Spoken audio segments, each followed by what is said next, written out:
Hello दोस्तों, स्वागत है आपका अपनी क्लास डीएलएड क्लासेस में। दोस्तों, हम DElEd second and fourth semester के इंग्लिश सब्जेक्ट से टॉपिक टेंस को पढ़ रहे हैं, जिसमें से आज हमारा है पास्ट कंटिन्यूअस टेंस। इससे पहले हमने प्रेजेंट टेंस के चारों फॉर्म और पास्ट इंडेफिनिट टेंस पढ़ चुका है, और आज ये हमारा है पास्ट का सेकेंड फॉर्म यानी पास्ट कंटिन्यूअस टेंस।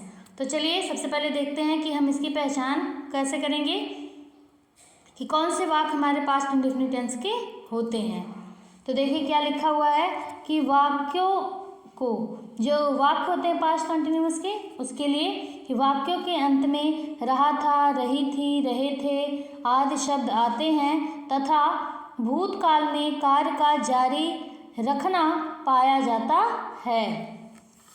मतलब जो पास्ट कंटिन्यूअस टेंस होते हैं उसके इन में वाक्यों के जो आपके सेंटेंस बनते हैं उनके अंत में आपका आता है रहा था, रही थी, रहे थे, ये सारे शब्द आते हैं।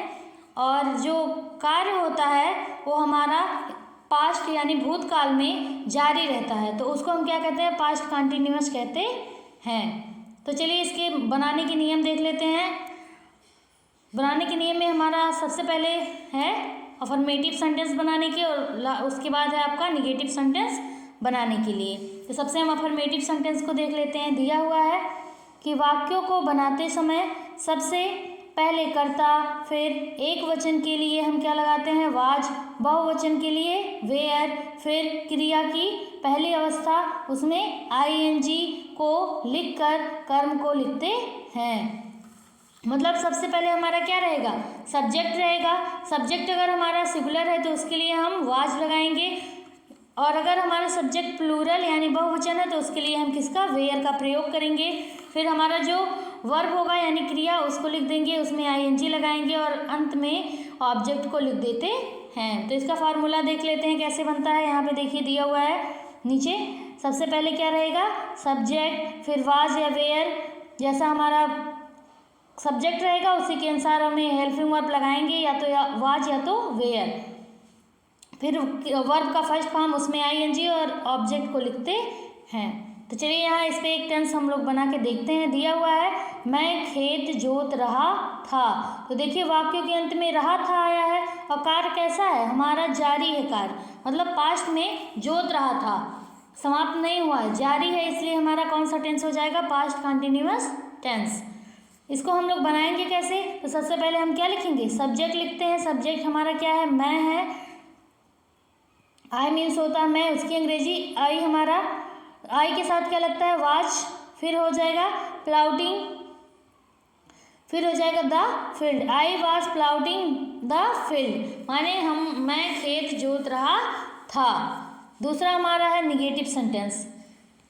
देखिए अगर हमारा कहीं मैं रहता है, मैं को हम हमेशा किसमें, बहुवचन में लेते हैं, लेकिन हमारा जो पास्ट कंटिन्यूअस टेंस होता है वहाँ आई के साथ हमारा वाज लगता है, वेयर नहीं लगता है, ये ध्यान रखिएगा।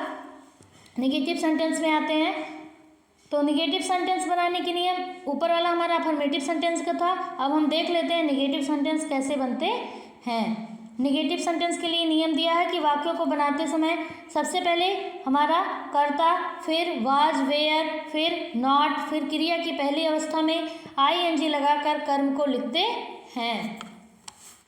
मतलब सबसे पहले हमारा निगेटिव सेंटेंस है तो नकारात्मक शब्द रहेंगे ही नहीं वाले, तो उसके लिए हम क्या लगाते हैं, नॉट लगाते हैं। सबसे पहले हम क्या लिखेंगे, सब्जेक्ट लिखेंगे, फिर सब्जेक्ट के अनुसार हेल्पिंग वर्ब लगाएंगे।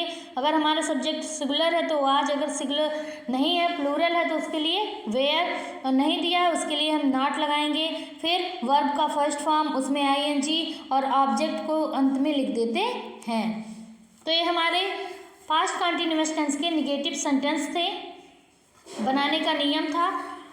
तो अब हम इस पे एक वाक्य को बना के देख लेते हैं। जैसे दिया हुआ है कि बच्चा नहीं रो रहा था, तो बच्चा हमारा क्या है, सब्जेक्ट है, इसको यहाँ पे देखिए लिखा गया है कि चाइल्ड, एक वचन होता है इसलिए हमारा हेल्पिंग वर्ब क्या लगेगा, वाज।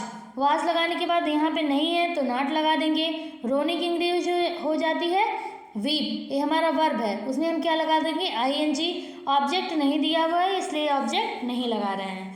दिया है बच्चा नहीं रो रहा था, हो जाएगा चाइल्ड वाज नॉट वीपिंग।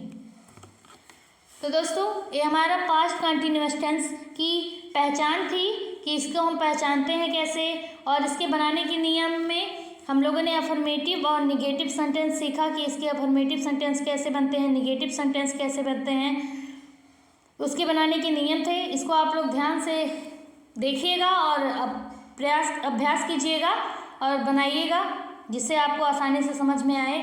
और टेंस से रिलेट करके आपके एक ना एक question second and fourth semester से पूछे जाते हैं, इसलिए आपको टेंस के जितने भी नियम हैं सब एकदम अच्छे से याद होने चाहिए। और ये टेंस आपका जब टेट का पेपर होगा उसमें भी आपको एक ना एक टेंस पूछा जाता है।